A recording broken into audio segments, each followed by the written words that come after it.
കല്ലു വാങ്ങിച്ചതെല്ലാം എടുത്തു വെച്ച് ഫ്രഷാകാൻ പോയി. ഫ്രഷായി ബെഡിലിരുന്ന് ഫോൺ നോക്കിയിരിക്കുമ്പോഴാണ് ലച്ചു മുറിയിലേക്ക് വരുന്നേ. കല്ലു, ആ നീ വന്നില്ലല്ലോ എന്ന് വിചാരിച്ചതേ ഉള്ളൂ. ആണോ? അപ്പോഴേക്കും ഞാൻ വന്നില്ലേ? അതാണ് ഞാൻ. അതെ അതെ. നിനക്ക് അവിടെ ഇരുന്ന് ഏട്ടനോട് എന്തെങ്കിലും സംസാരിച്ച് കമ്പനി ആവാൻ പാടില്ലേ? എനിക്ക് പേടിയാ.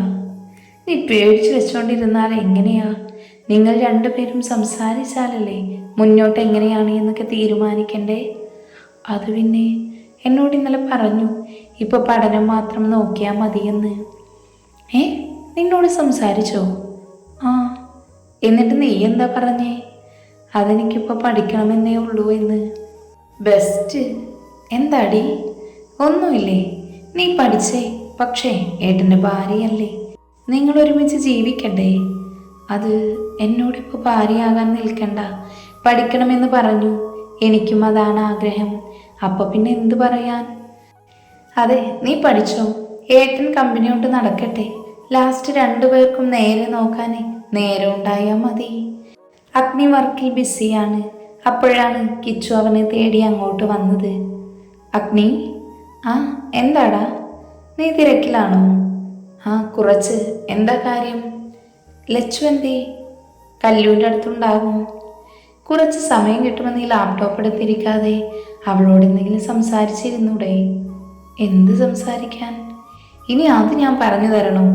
എടാ, അവളോട് സംസാരിച്ച് പതുക്കെ നിങ്ങൾ ഒരടുപ്പുണ്ടാക്കിയെടുക്കണം. എന്നിട്ട് ജീവിച്ചു തുടങ്ങണം. അതിൻ്റെ ആവശ്യമില്ല. കല്ലൂൻ്റെ പ്രായമുള്ള പഠിക്കുന്ന കുട്ടിയല്ലേ, അതുകൊണ്ട് ഇപ്പം അവൾ പഠിക്കണം. അല്ലെങ്കിൽ വേണ്ട. എടാ, അവൾ പഠിച്ചോട്ടെ. അതിൻ്റെ കൂടെ നിങ്ങൾ തമ്മിലൊരു അടുപ്പമൊക്കെ വേണ്ടേ? ഞങ്ങൾ രണ്ടുപേരുടെയും ഇഷ്ടത്തിന് നടന്ന വിവാഹമല്ല.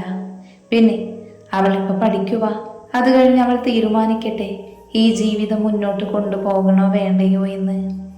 നീ എന്തൊക്കെയായി പറയണേ? ഞാനൊരു കാര്യം പറഞ്ഞതാ. സമ്മതമില്ലാതെ നടന്ന വിവാഹമല്ലേ. ഞാൻ അച്ഛമ്മയ്ക്ക് വേണ്ടി, അവൾ അവളുടെ വീട്ടുകാർക്ക് വേണ്ടി. ഇതിൽ ഞങ്ങളുടെ ഇഷ്ടം സമ്മതം ഒന്നും ഇല്ലല്ലോ. അപ്പം ഞങ്ങളല്ലേ മുന്നോട്ട് ഒരുമിച്ച് ജീവിക്കണോ വേണ്ടയോ എന്ന് തീരുമാനിക്കേണ്ടത്. എല്ലാം ശരിയാണ്, പക്ഷേ അവൾക്ക് വേറെ ആരും ഇല്ലല്ലോ. ആ വീട്ടിലേക്ക് അവളെ പറഞ്ഞു വിടണം. അതിലും നല്ലത് ഇവിടെ ജീവിക്കണതല്ലേ. ഇപ്പൊ പഠിച്ചോട്ടെ, അത് കഴിഞ്ഞ് നിന്റെ ഭാര്യയായി ജീവിക്കട്ടെ. നമ്മളെല്ലാവരും അവൾക്കുണ്ടല്ലോ. അതിന് ഞാനിപ്പോ പറഞ്ഞു വിടുമെന്ന് പറഞ്ഞു. പഠിക്കട്ടെ, അത് കഴിഞ്ഞ് നമുക്ക് തീരുമാനിക്കാമെന്നല്ലേ പറഞ്ഞേ. തീരുമാനം നിങ്ങൾ പിരിയണമെന്നാകരുത് എന്നാണ് ഞാൻ പറഞ്ഞത്. അതപ്പോഴല്ലേ, ഇനിയും സമയമുണ്ടല്ലോ. ഉണ്ട്. നീ എന്തിനാ വന്നേ? അത് പറ. അത് വേറൊന്നുമല്ല, പ്രൊജക്റ്റ് കാര്യങ്ങൾ സംസാരിക്കാൻ. അവരുടെ ചർച്ച അങ്ങനെ പ്രൊജക്റ്റ് കാര്യങ്ങളിലേക്ക് കടന്നു.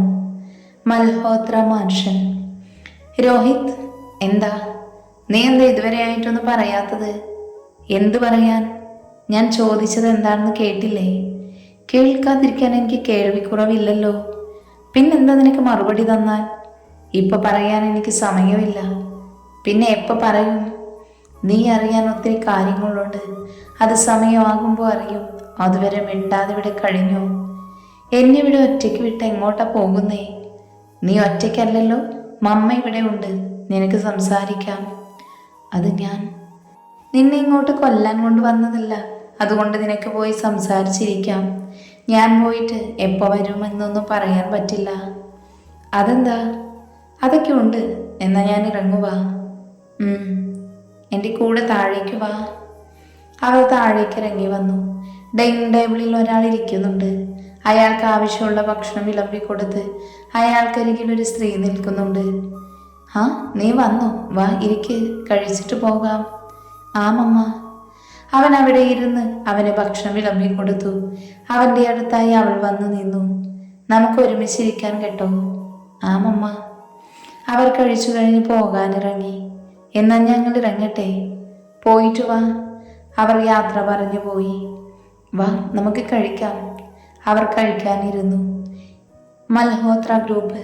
ലക്ഷ്മണൻ മൽഹോത്ര, ഭാര്യ കൽപ്പന മൽഹോത്ര, ഒരു മകൻ നരേഷ് മൽഹോത്ര, ഭാര്യ യാമിനി മൽഹോത്ര. ഇവർക്കൊരു മകൻ രോഹിത് മൽഹോത്ര, ഭാര്യ രേഷ്മ മൽഹോത്ര. അത് തന്നെ, രേഷ്മ ഒളിച്ചോടിപ്പോയത് ഇവന്റെ കൂടെയാണ്. രേഷ്മ കല്യാണത്തിന്റെ അന്ന് രോഹിത് വിളിച്ചിട്ടാണ് ഇറങ്ങിപ്പോയത്. അതിന്റെ കാരണം അഗ്നിദേവ് വർമ്മയെ തകർക്കാൻ, അവരുടെ കുടുംബം നാണം കെട്ട് നിൽക്കുന്നത് കാണാൻ വേണ്ടി. പിന്നെ രേഷ്മയായി രോഹിത് റിലേഷനിലായിരുന്നു. നരേഷിന്റെ അച്ഛൻ ലക്ഷ്മണനും അമ്മ കൽപ്പനയും ഒരു ആക്സിഡന്റ് മരണമായിരുന്നു. വർമ്മ ഗ്രൂപ്പായിട്ട് ശത്രുക്കളുമാണ്. ബാക്കി വഴിയേ അറിയാം. ഭക്ഷണം കഴിച്ച് അവർ ഹാളിലിരുന്ന് സംസാരിക്കുകയാണ്. രേഷ്മയുടെ വീട്ടിൽ ആരൊക്കെയുണ്ട്? രോഹിത് പറഞ്ഞിട്ടില്ലേ? ഇല്ല, ഒന്നും പറഞ്ഞിട്ടില്ല. പെട്ടെന്നൊരു കുട്ടിയെ ഇഷ്ടമാണ്, വിളിച്ചുകൊണ്ട് വരുന്നു എന്ന് മാത്രമേ പറഞ്ഞുള്ളൂ. ഞങ്ങൾ കോളേജിൽ ഒരുമിച്ചാണ് പഠിച്ചത്. അന്ന് തൊട്ടുള്ള റിലേഷനാണ്. എൻ്റെ വീട്ടിൽ പെട്ടെന്ന് കല്യാണം ഉറപ്പിച്ചു. അപ്പോൾ രോഹിത് വിളിച്ചു കൂടെ വരാന്. വീട്ടിൽ അച്ഛൻ, അമ്മ, അനിയൻ, പിന്നെ അച്ഛൻ്റെ അമ്മയും. അച്ഛനും മരിച്ചൊരു ചേട്ടനുണ്ടായിരുന്നു. എൻ്റെ ചെറുപ്പത്തിലെ മരിച്ചുപോയി. ഓ, ആണോ? അപ്പോൾ അച്ഛൻ്റെ ചേട്ടന് കുടുംബമുണ്ടോ? ഉണ്ട്, എവിടെയോ യാത്ര പോയതാണ്. ഭാര്യ മകനും ഉണ്ടായിരുന്നു. കൂടെ ആക്സിഡന്റ് മരണമായിരുന്നു. ആണോ? വേറെ മക്കളുണ്ടായിരുന്നു? ആ, ഉണ്ട്, ഒരു പെൺകുട്ടിയാണ്. ഞങ്ങളാണ് നോക്കുന്നതും പഠിപ്പിക്കുന്നതും. നല്ല കാര്യമാണ് മോളെ. ഞങ്ങൾക്ക് എല്ലാവരോടും സ്നേഹമാണ് മമ്മ. പക്ഷെ അവർക്കൊക്കെ ഞങ്ങൾ ശത്രുക്കളാണ്. അയ്യോ, അതെന്താ? അത് പിന്നെ അമ്മ എപ്പോഴും എന്തും തുറന്നു പറയുന്ന ആളാണ്. അപ്പം അതൊന്നും ഇഷ്ടമാകില്ല. അങ്ങനെ നോക്കുമ്പോൾ എല്ലാവർക്കും ഒരു തരം ദേഷ്യമാണ്. സാരമില്ല മോളെ, എല്ലാവർക്കും ഒരുപോലെ ആകില്ലല്ലോ. രേഷ്മ പാവത്തെ പോലെ പെരുമാറി ഇഷ്ടം പിടിച്ചു പറ്റാൻ നോക്കുന്നുണ്ട്. യാമിനി ആള് പാവാണ്. അച്ഛനെയും മകനെയും പോലെയല്ല. ഇതുവരെ അവളെ ഓടിക്കാനുള്ള വഴിയും കിട്ടിയില്ലേ? നീ ഇങ്ങനെ ദേഷ്യപ്പെടാതെ. പിന്നെ എന്തു വേണം? നിങ്ങളല്ല പറഞ്ഞ് വഴിയുണ്ടാക്കണമെന്ന്. ഇപ്പോൾ അവൾ ഇവിടെ ഉണ്ട്, പക്ഷേ അഗ്നി വീട്ടിലുണ്ട്. അതും ഓർക്കണം. അതുകൊണ്ട് അവളെ ഒറ്റയ്ക്ക് കിട്ടുന്ന സമയം വരൂല്ലേ, അപ്പം നമുക്ക് ശരിയാക്കാം. അതിനിനിയും സമയമില്ലേ? അതുവരെ ഞാൻ കാണണ്ടേ അവൾ അഗ്നിയുടെ കൂടെ ആ മുറിയിൽ ഒറ്റയ്ക്ക്? അതിനവൻ അവളോട് താല്പര്യമുണ്ടോ എന്നറിയില്ലല്ലോ. പെട്ടെന്ന് നടന്ന കല്യാണമല്ലേ. അപ്പം എല്ലാവരെയും ബോധിപ്പിക്കാൻ ഒരുമിച്ച് നിൽക്കുന്നതാകും. അങ്ങനെ തന്നെ ആകണമെന്നില്ലല്ലോ. നമുക്കങ്ങനെ സമാധാനിക്കാം. എൻ്റെ ഒരു പ്ലാൻ പറയട്ടെ. എന്താ അത്? കോളേജ് തുറക്കുമ്പോൾ കല്യാണിയും ആ പെണ്ണും ഒരുമിച്ചാവും പോകുന്നത് വരുന്നതൊക്കെ.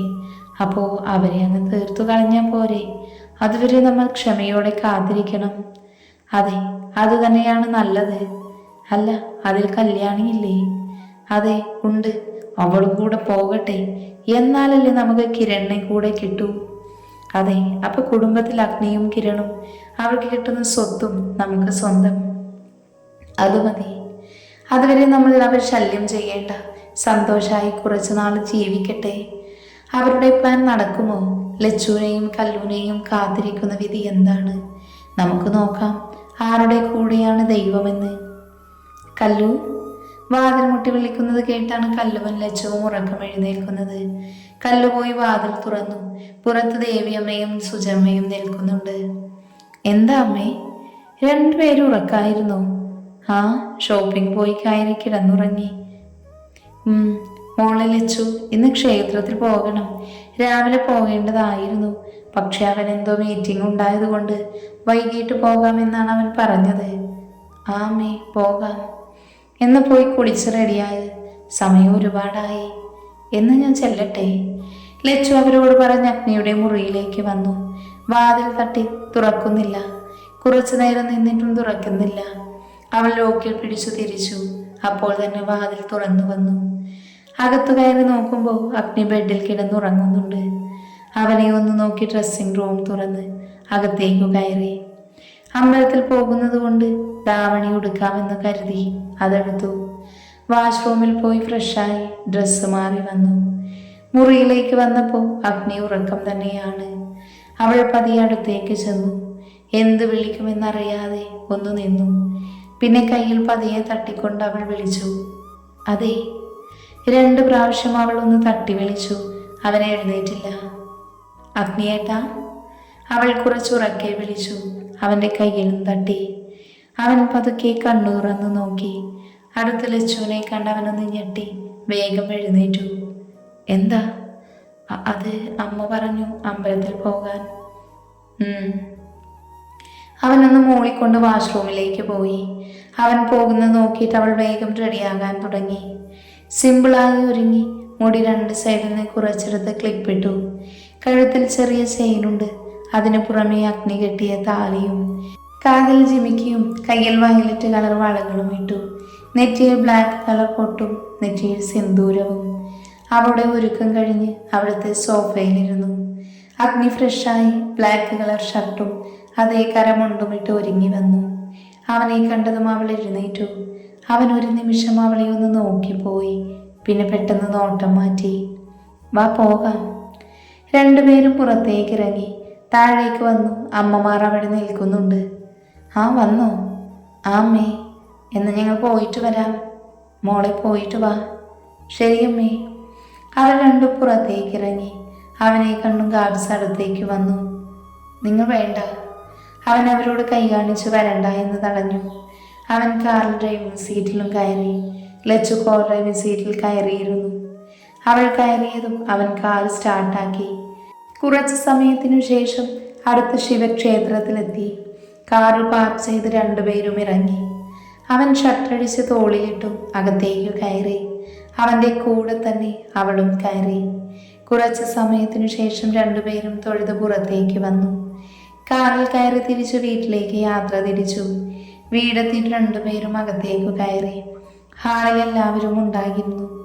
രണ്ടുപേരും ഒരുമിച്ച് കണ്ടതും ലളിതയ്ക്കും കുടുംബത്തിനും ഒഴിച്ച് ബാക്കി എല്ലാവർക്കും സന്തോഷമായി.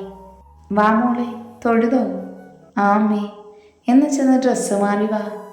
ശരിയമ്മേ. അതും പറഞ്ഞ് അവർ രണ്ടുപേരും മുറിയിലേക്ക് നടന്നു. അഗ്നി ഡ്രസ്സ് മാറി സോഫയിലേക്കിരുന്നു. ലച്ചു ഡ്രസ്സ് മാറി വന്നതും രണ്ടുപേരും താഴേക്ക് വന്നു. പിന്നെ എല്ലാവരും സംസാരിച്ചിരുന്നു. ഇതൊന്നും ശ്രേയയ്ക്കും ലളിതയ്ക്കും ഒന്നും പിടിക്കുന്നില്ലായിരുന്നു. എങ്കിലും ഒന്നും മിണ്ടാതെ അവരുടെ കൂടെ തന്നെ അവർ നോക്കിയിരുന്നു. ശ്രേയ ലച്ചുവിനെ പകയോടെ നോക്കിക്കൊണ്ടിരുന്നു. എല്ലാവരും അവൾക്ക് കൊടുക്കുന്ന പരിഗണന ശ്രേയയ്ക്ക് ഇഷ്ടപ്പെടുന്നില്ല. എന്തെങ്കിലും പണി അവൾക്ക് കൊടുക്കണമെന്ന് മനസ്സിൽ കണക്ക് കൂട്ടി അവൾ. ലളിതയും കുടുംബവും പകയോടെ അവരെ നോക്കി. എല്ലാവരും ചിരിച്ച് സംസാരിക്കുന്നു. കുറച്ചു കഴിഞ്ഞ് എല്ലാവരും ഫുഡ് കഴിച്ച് മുറിയിലേക്ക് പോയി. ജിത്തുവും അഗ്നിയും എന്തോ ഒഫീഷ്യൽ കാര്യങ്ങൾ സംസാരിച്ച് നേരത്തെ കയറിപ്പോയിരുന്നു. കല്ലുവും ലച്ചുവും അമ്മമാരുമായി സംസാരിച്ച് കുറച്ചു കഴിഞ്ഞ് മുറിയിലേക്ക് പോകാൻ തുടങ്ങി. ലച്ചുമോളെ, അവൻ്റെ തിരക്ക് കാരണം വിരുന്നൊന്നും പോകുന്നില്ല. പിന്നെ കുറച്ച് ദിവസം കഴിഞ്ഞ് ക്ലാസ്സിൽ പോയി തുടങ്ങണ്ടേ? ആ അമ്മേ, കുഴപ്പമില്ല. തിരക്കായതുകൊണ്ടല്ലേ. എനിക്കങ്ങനെ എവിടെയും പോകണമെന്നൊന്നുമില്ല അമ്മേ. തൽക്കാലം ഇങ്ങനെ പോട്ടെ. ഇപ്പോൾ പോയി കിടന്നു. ശരി. കല്ലവൻ ലച്ചു മുകളിലേക്ക് പോകുന്നത് നോക്കി അവൾ നിന്നു. പാവം കൊച്ചല്ലേട്ടത്തി. നമ്മൾ കണ്ടെത്തിയതിലും നല്ലതാണ് അറിയാതെ വന്നു ചേർന്നത്. അതെ ചേച്ചി, എനിക്കവൾ മകളാണ്. ഒരിക്കലും മരുമകളായിട്ടല്ല കാണുന്നേ. പിന്നെ ലളിതയും മക്കളെയും പേടിക്കണം കേട്ടോ. ലച്ചുമോളെ ഒട്ടും ഇഷ്ടമായിട്ടില്ല ശ്രേയയ്ക്ക്. നല്ല ദേഷ്യമുണ്ട്. ഇവിടെ നമ്മൾ ഉണ്ടല്ലോ, അതുകൊണ്ടൊന്ന് സൂക്ഷിക്കാം. എന്നാ പോയി കിടന്നു എടുത്തി. ശരി. അവർ രണ്ടുപേരും അവരുടെ റൂമിലേക്ക് പോയി. എനിക്കൊരു പേടി ഉണ്ടായിരുന്നു ആ കുട്ടിയുടെ കാര്യത്തിൽ. എനിക്കും. പക്ഷെ ഇപ്പോഴും അവർ തമ്മിൽ അടുപ്പമൊന്നുമില്ല. ഇതുപോലെ ലളിതയെയും എല്ലാം കാണിക്കാൻ അവരുടെ മുൻപിൽ വെച്ചൊന്ന് ചേർത്ത് പിടിച്ചെന്നുള്ളൂ. അവൻ്റെ ദേഷ്യം ആ കൊച്ചിന് താങ്ങാൻ കഴിയുമോ? അതൊരു പാവം കൊച്ചാണെന്ന് തോന്നുന്നു. അതെ, അത്രയും പാവമാണ്. മുറിയിൽ എങ്ങനെയാകുമോ എന്തോ. എന്തായാലും വലിയ കുഴപ്പമില്ലാതെയാണ് പോകുന്നത്.